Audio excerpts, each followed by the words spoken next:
training, management training, but we're not well enough qualified to deal with them. No, and the idea here, I think I'm not trying to say that we are not experts, but I think some knowledge of that will be helpful for you to support this child more holistically. That's all I'm saying. A lot of time though, you have to. We've often, if I'm not sure, I'll phone an office and get them in Bible grants. Is all I can do. Give me some information. But it's often that we do that further research to support that.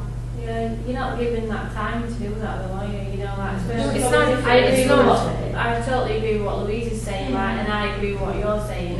Like, I would love to be like that. I mean, I'm going forward, I want to go into teaching, but I'm going into it with a very open mind, and that unless I feel like I'm going to get what I want out of it, I won't carry on being a teacher, because I don't want to go somewhere like most other places that I've worked where it's like, do this, do that, and it's all a tick box, because like you said, it should be like that, but unfortunately it's not, is it? It's not, and I think, and I'm not saying that it is. I mean, you will never be in a position like that, and you will never be given that time, because at the moment there are two different workforces that are paid separately, trained separately.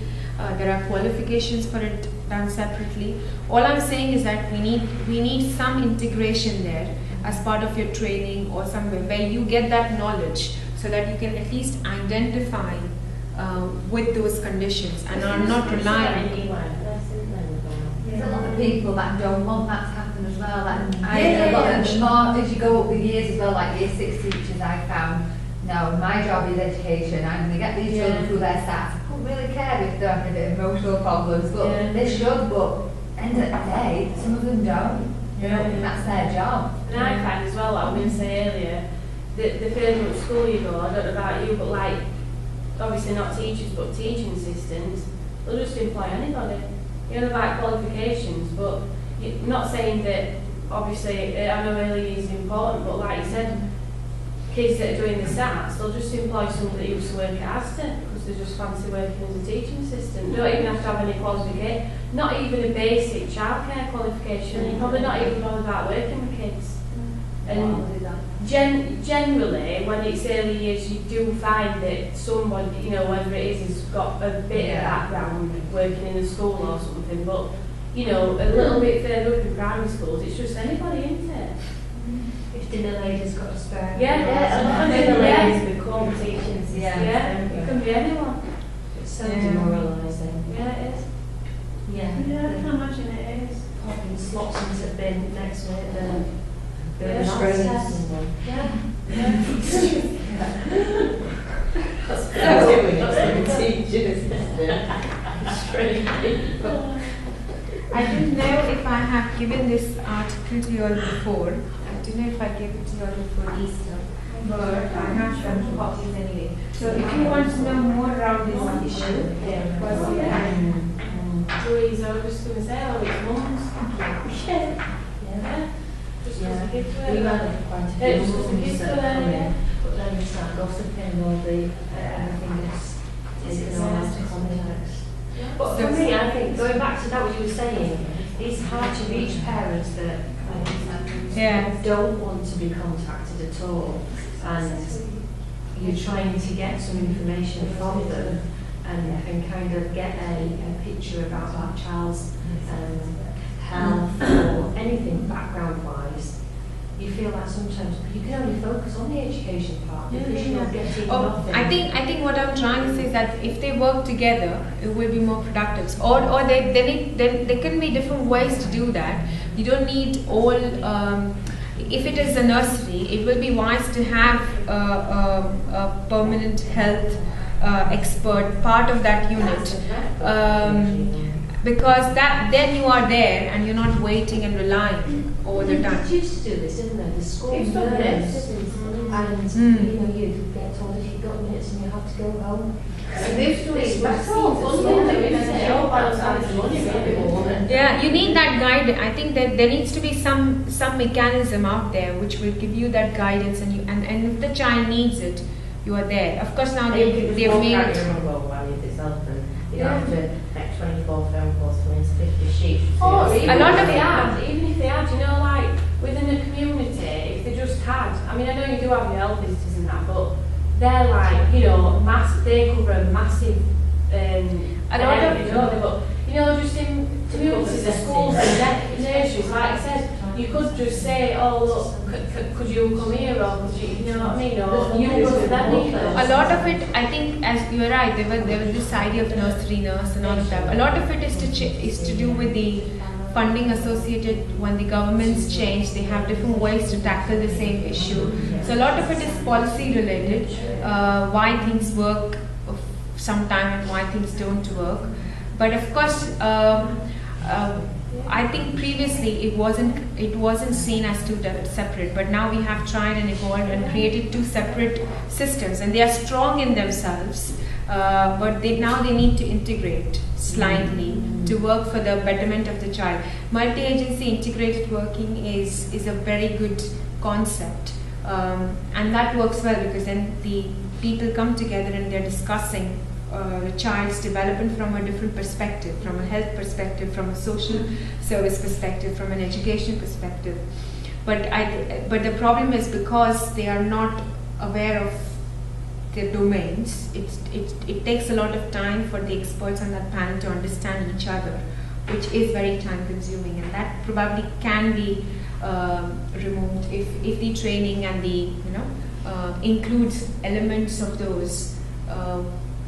So when you're training, it would be useful to have a little on something like micro skills and counseling, micro skills, a little on health from a health perspective, like you said, eating disorders or behavioral problems, or food, nutritional elements to it. Basic things which might then make you more informed and approachable to somebody who, or might make it easier for you to talk to parents and other experts. I think it's still not working in integration. I would say that's working parallel from my experience. We get other agencies coming in, and they will speak to the child, and it's not passed on to the class teacher because there's not time, and that child will then go home and relate to mum what's been said today, but that communication does not happen. I can see that the change with time, because we now have the nurse coming in and weighing children, where that didn't happen a lot. But instead of the parents having a point of contact, they're contacting school saying, "Why has my child got a letter saying I'm obese?" And it's then back onto the school, and it's. There's no, and that is where we are missing out. That's what I'm trying to say. That the idea of integration is good, but it's not happening the way it should be, and that is why this whole argument of whether it should stay divided, or whether it should. Is it good to stay divided, or is it good to kind of dissolve? If it was like that, it would still be us that would be taking the lion's share of it all, though, wouldn't it? Because like I said, we see them every day. And I agree exactly. So therefore, pay would have to go up, and which it will. You see, because you're already your responsibilities are up here. So like we just said, I would love that. I think that would be a great step forward. To expand the roles, but for us, you'd be taking on more things, wouldn't you? And that is what I'm saying. The change has to come from the top. The policies have to change, the job roles have to change, the job expectations and the requirements have to change, and likewise the pay and the qualifications. So the pay and qualifications for the two sectors are separate, are different, and they're not at the same level, rather. So that's another issue in itself. So if we are thinking to integrate the two, then it will be a lot of work when we've already worked it separately so far. But care and education often go hand in hand. In concept, they always go together. If you think from a child's perspective, that goes together, always. When there's something going wrong, I think it seems to come together. But before, like early intervention, before this is happening, techniques, you'll all sit there, we'll do this, we'll do this, we'll do this. But before it gets to that, we should all be, like you say, we should all know a little bit. Let's speak to the health person before it gets to that point. And yes, I think it does happen, but after it's already passed. Yeah. It's as ridiculous as this. If we can see a child in your setting who are struggling with speech and language, we as practitioners cannot refer the child. That's a good We point. can. The parents have to do it. Or we can say to the parents, can you refer your child? We Really? cannot. We We cannot. can refer, but we will often advise parents, we've identified this, we can refer, but it's a much quicker route if you take your child to the doctor. You need the and do it like parents' that. signature, But is what we I'm can trying to do it. say. But we could not override Yeah. the parents. I But agree, if they yeah. don't want their child to have any intervention, it will just flatly stay Oh, it's the there. same as Yeah. a stone way. But- And then that makes me question, Yeah. where would we be there? So we're not any better off being No. integrated because it would still remain the same. So And it's not our fault, that's what I'm saying. It's the way the systems have been created over a period of time, and they are systems there. If it has to change, it has to change in terms of policy and its vision first, and then talk about people who are actually part of the workforce. So it will be a huge change if it has to happen.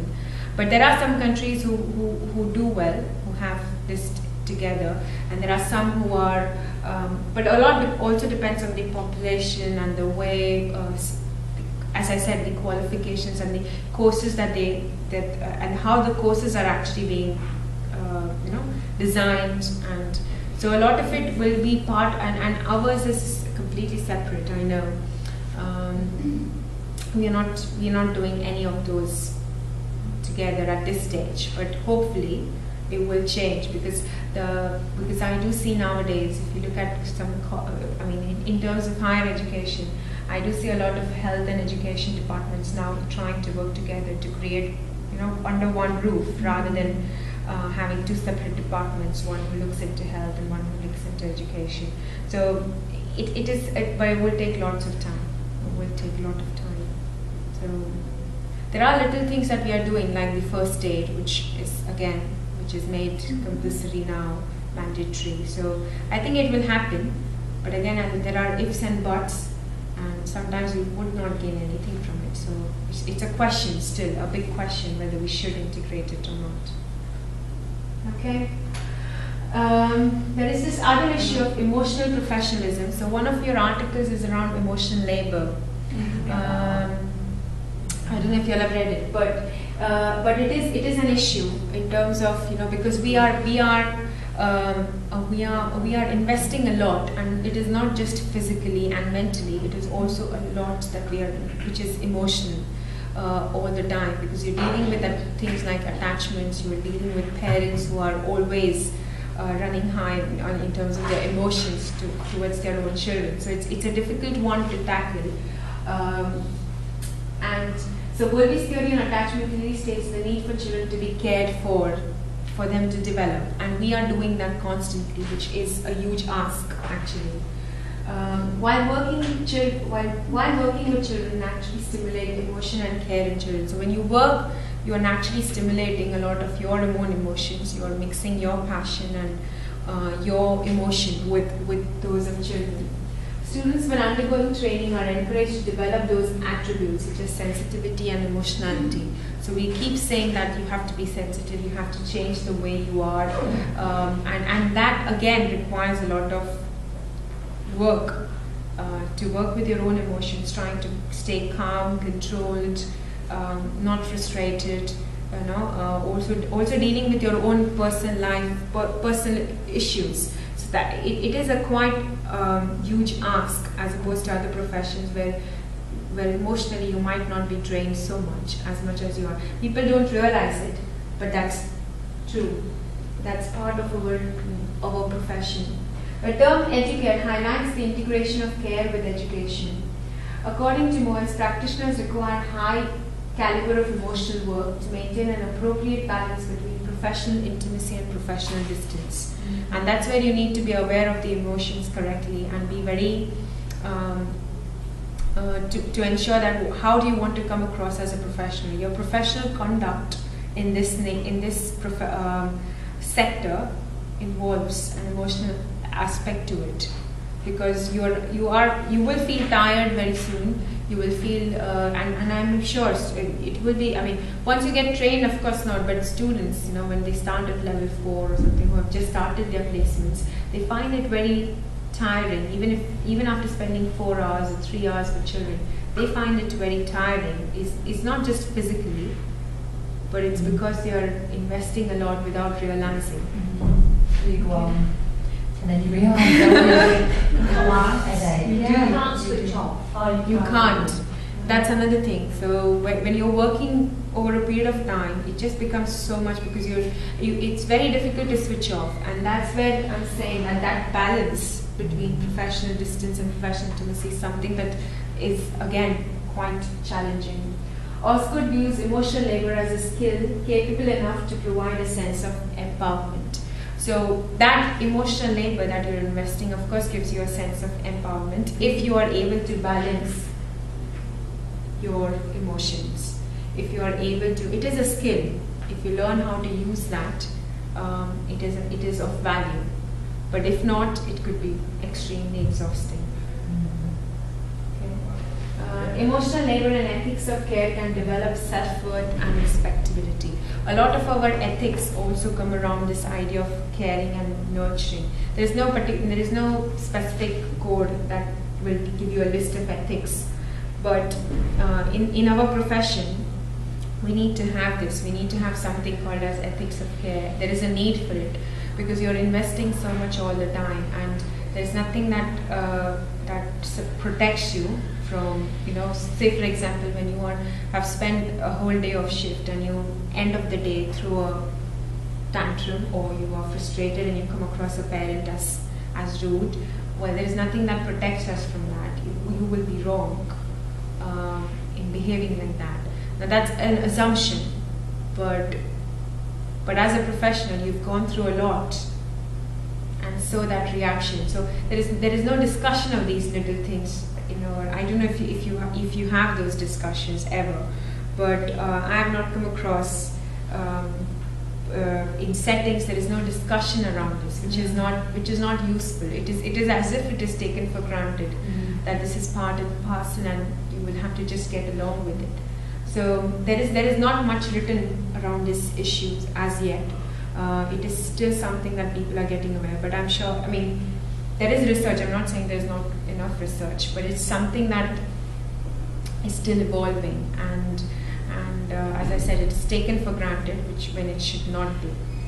A lot of support needed, isn't there, for practitioners, especially for a difficult role, dealing with challenging children all the time, or if they've been disclosed any information. Absolutely. If you think of if you are in that kind of environment where you have a child with special needs or something, it can be very frustrating from a practitioner's viewpoint, and she trying to balance her emotions all day is quite an exercise, and which needs to be vented out somewhere. Whether it is vented out in your team meetings or whether it is vented, you don't of course want to vent them out at home in front of their partners or family, because that's not professional. So you need to give that space in your timetable or somewhere in your routine where you can vent it out, because otherwise it keeps piling and it will affect your performance and the way you work with children. So that's something for you to, if it is used as a skill, it will be of help. The ethics of care, of course, are very feminized. So ideas around empathy, nurturing, care, compassion, those are the core tenets or the core ideas around ethics of care. But there is no proper framework that I can tell you and say, okay, these are the care ethics that you need to follow. Embracing an ethical and emotional professionalism allows for careful management of self and prevents burnout for others. So if you are, I think a little training on ideas around relationship management. So within emotional intelligence, there are things like self-awareness and relationship management, and that's where your management of emotions come in. So emotional professionalism is an asset. We are in a caring, nice profession where we value emotions, which is very important for children's development. But we need to use it as a skill where you train your staff to manage it well. And of course, you yourself learn how to do with it, because I think some of it is also to do with teaching children. If you know your emotions well, you will teach the right emotions to children. So that's another thing that we need to develop. Sometimes we don't know what we are feeling, and then when a child asks, we are not giving them the right words as well. So you can read around this. It's not quite very highly spoken. It's not very highly written as well. It's still evolving, this idea of emotional professionalism, but it's very interesting. If you like, I mean, if you're curious, you can go further. Okay, so I think these are some questions for you to, if you're using that article, or if you want to do, you can reflect and try and ask these questions, and then see what kind of emotional climate exists within your environment where you work, and then reflect upon it and see the implications around it. Yeah, but that's something that of course you can do at home or in your free time, or after you finish the course. Yeah.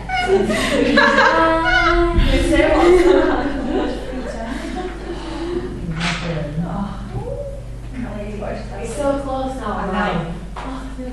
Okay, so do you all have any questions so far? I've touched upon a few issues, but when we were discussing, you could see how each of these issues are related in terms of the basic things like pay, qualification, the idea of the gender biased nature element of it, the care aspect to it, and how that cannot be separated. Even when you talk of emotional professionalism and the divide between care and education, we need care as well, children need care as well. So I think there are a lot of things that you can integrate, you can talk. Give it a go. And if you have, of course, questions, some of you do ask me questions regularly, so that's good. But if people have questions, feel free to email and I will respond. Okay? Yes. Good. You done?